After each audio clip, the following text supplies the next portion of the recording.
A best-selling novelist walked into a psychic shop with an ordinary problem. Over the next 20 years, she handed that one family more than $17 million, not stolen in the night given.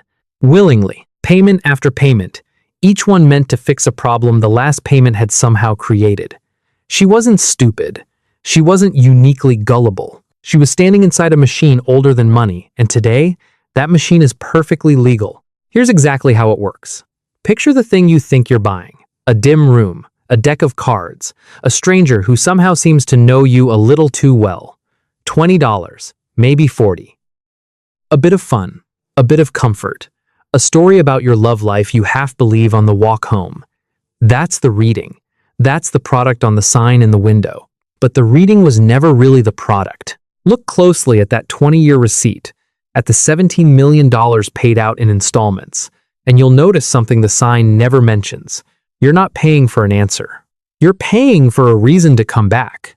And the person across the table, whether she's a saint or a swindler, makes her living on the difference. Here's the strange thing about that invoice. Every line on it was, in the moment, for something that felt like a kindness. A candle lit for your mother. A second appointment, because the first one opened something. A special stone, blessed, that you simply had to carry with you. Nothing on the receipt says the word fear. Nothing says loneliness. And yet, that is the raw material every one of those charges was quietly refined from. The reading in the window is the free sample. The thing actually being sold is something that appears on no menu anywhere. The soft, addictive promise that the not knowing can be made to stop. Because this is a market, not a mysticism, not a folk tradition, not some harmless quirk of the human heart, a market with suppliers, pricing, repeat customers, and, yes, analysts who track it by the quarter. In the United States, telling fortunes is worth somewhere around $2.33 billion a year. That figure comes from the same industry researchers who count car dealerships and dental offices, and they tally more than 100,000 fortune-telling businesses operating right now, today, in strip malls and back rooms and apps.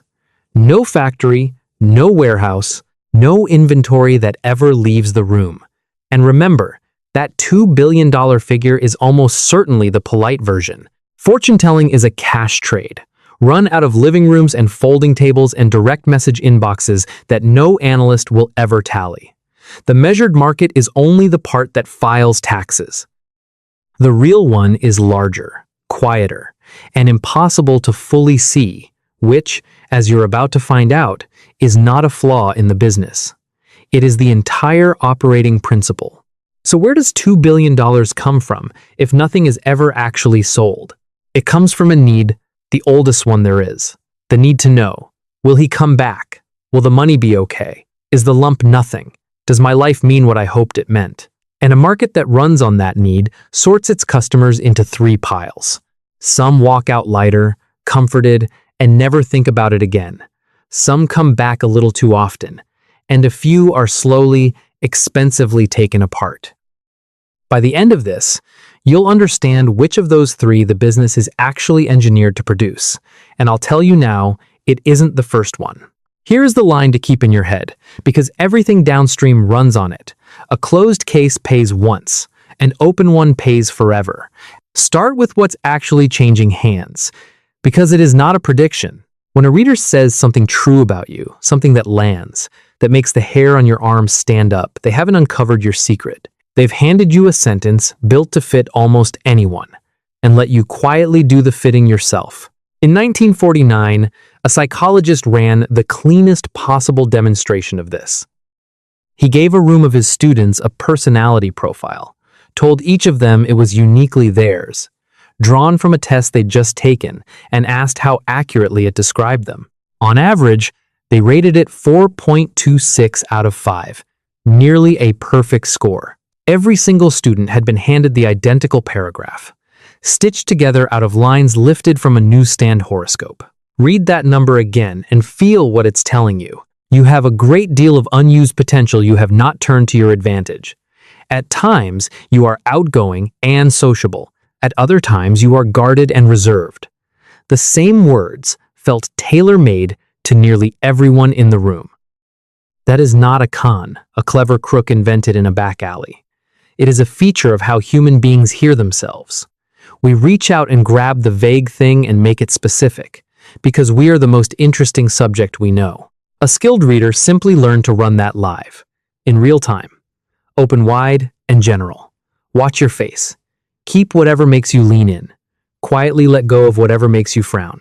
They offer, I'm sensing a loss around you, someone older, and your eyes do the confirming before your mouth says a word.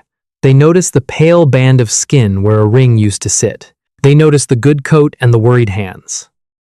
They ask twice as much as they tell, and hand your own words back to you 30 seconds later as revelation.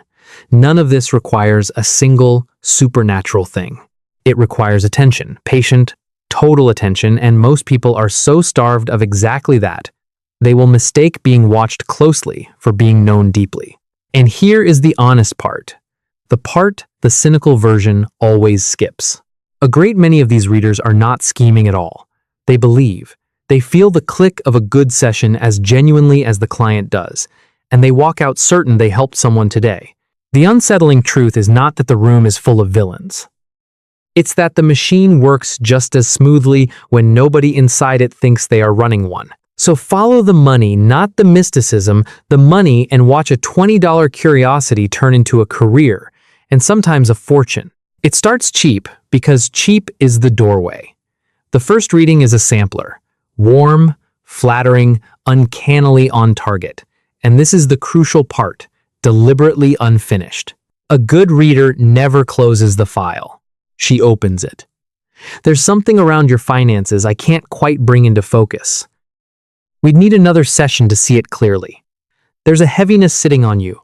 I don't want to frighten you, but this is bigger than one visit. You arrived with a question. You leave with a larger one and an appointment to answer it.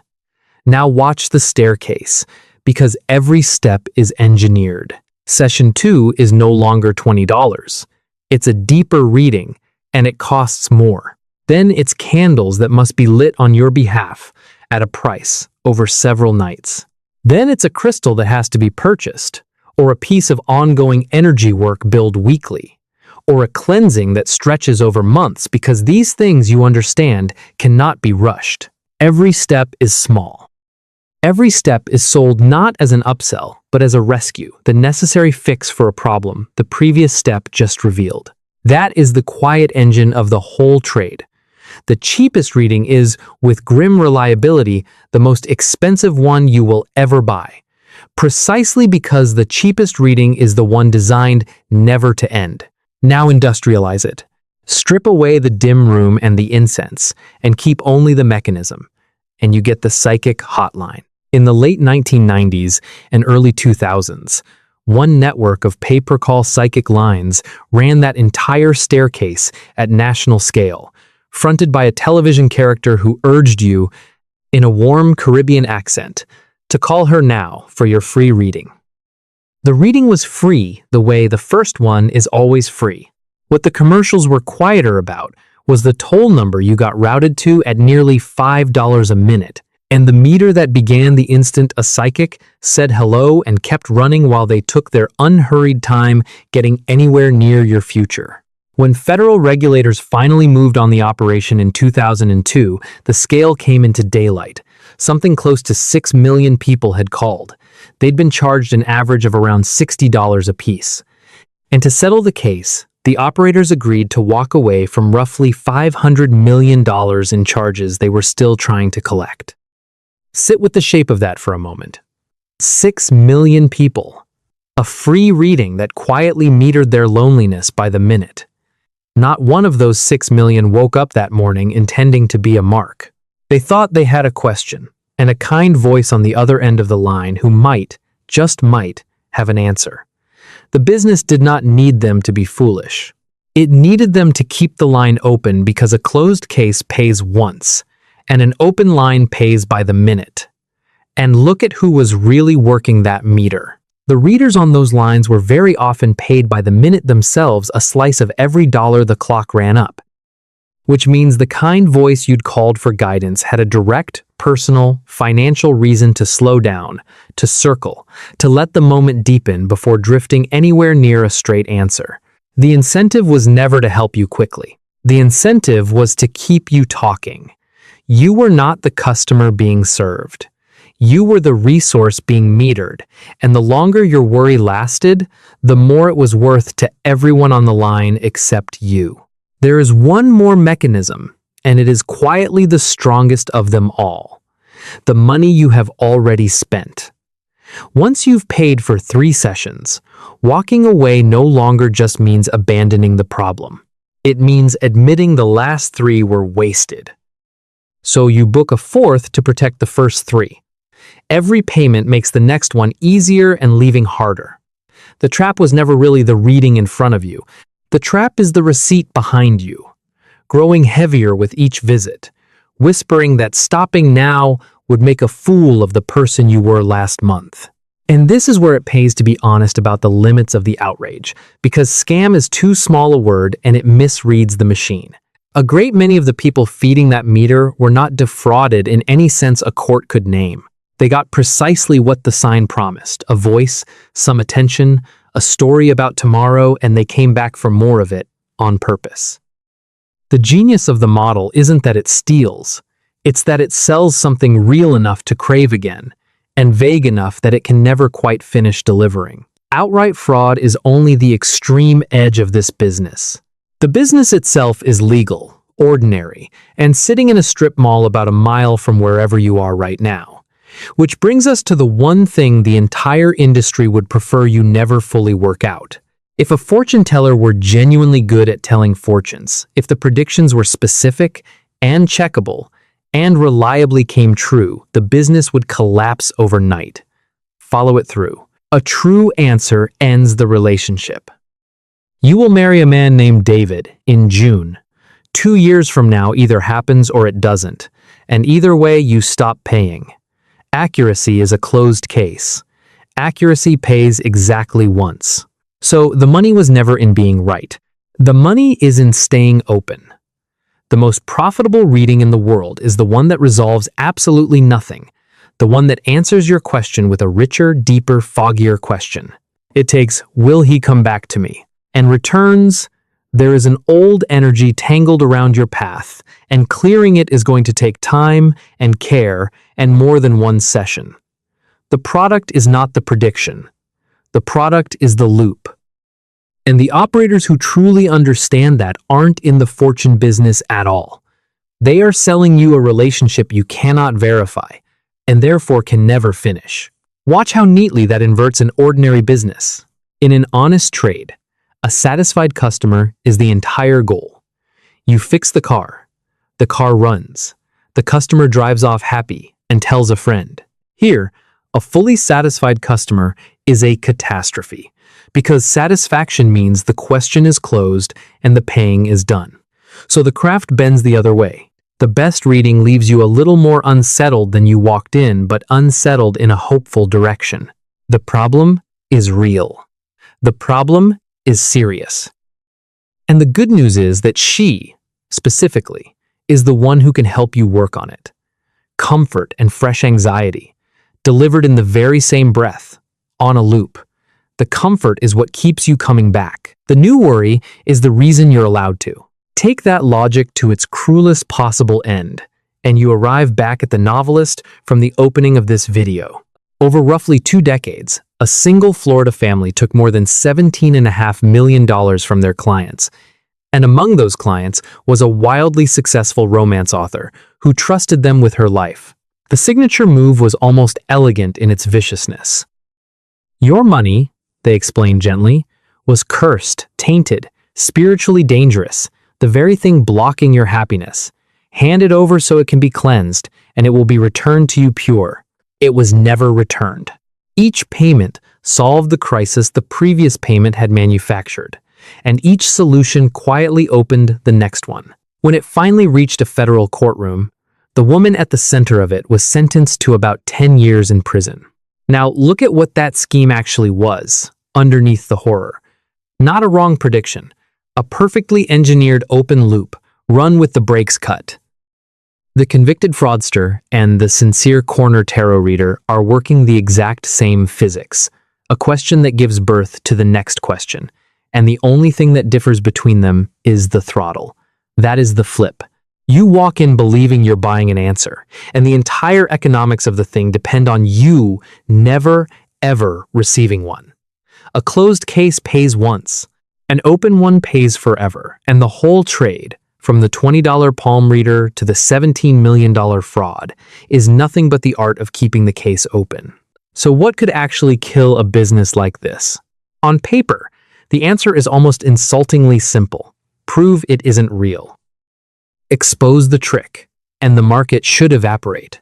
Except it never quite does, and the reason it never does is the most important thing in this entire story. The definitive test already ran more than a century ago. The whole modern industry of talking to the dead traces back to 1848 to two teenage sisters in a farmhouse in upstate New York who produced mysterious raps messages, they said, from a spirit, and became an overnight sensation.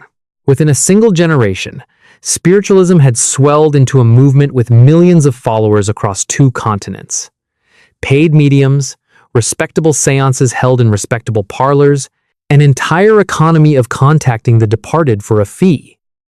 Then, in 1888, one of those 2 sisters walked onto a stage in New York City and confessed the whole thing.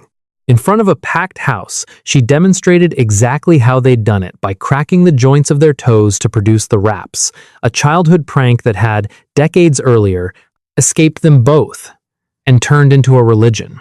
The founding trick of the entire movement, shown live by the very person who invented it. That should have been the end. It was not. The movement barely broke stride.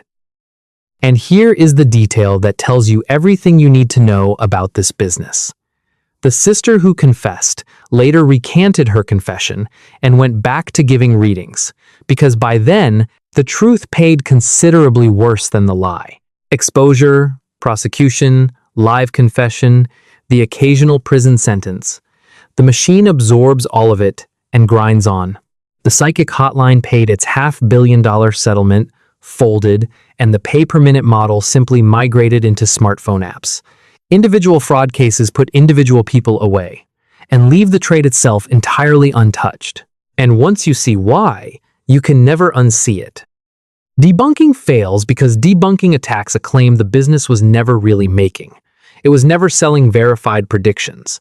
It was selling comfort and attention and the feeling of a hand resting on the tiller of an uncertain life, and not one of those things becomes any less appealing when a skeptic proves the cards fall at random. You cannot fact-check a feeling out of existence. That is not a defect in the audience. It is the entire reason this market is thousands of years old and, right now, still growing. So who actually wins here? And who pays for it? Because the answer to both is not the one you'd expect. The winners are the people who own the loop, not the people who read the cards.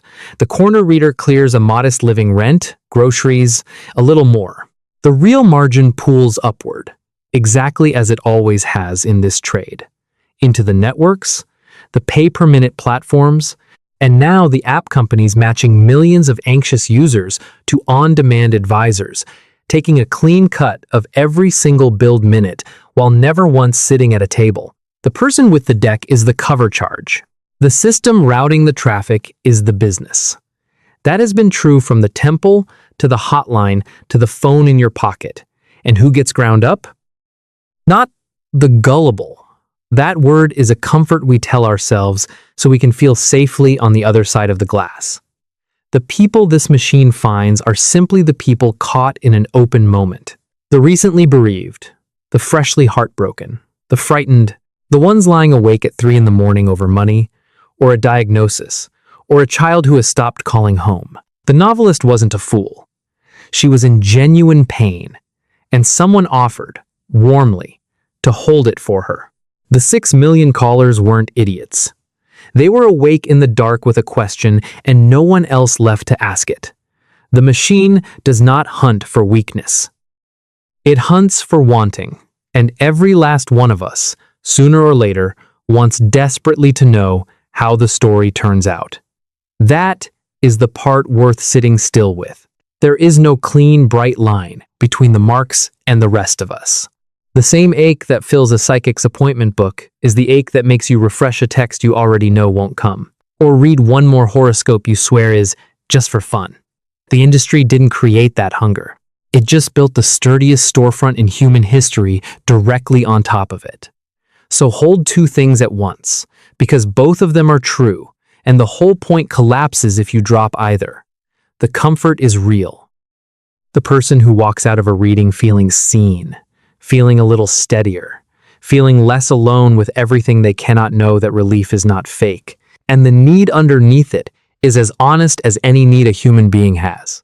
Sneer at that, and you have understood nothing at all. But the machine built around that comfort is exactly that, a machine, with a meter and a margin and a very, very old design. It converts uncertainty into revenue by making certain the question is never fully answered. It doesn't require villains, though it richly rewards the ones it attracts. It only requires that the case stay open. A closed case pays once. An open one pays forever. The fortune tellers didn't invent the ache. They just built the most durable business on earth on top of it. One unanswered question at a time. Next time, we follow this same trail of money into a place that promised something even bigger than your future, the forgiveness of your sins. Until then, keep your questions close and keep your candles.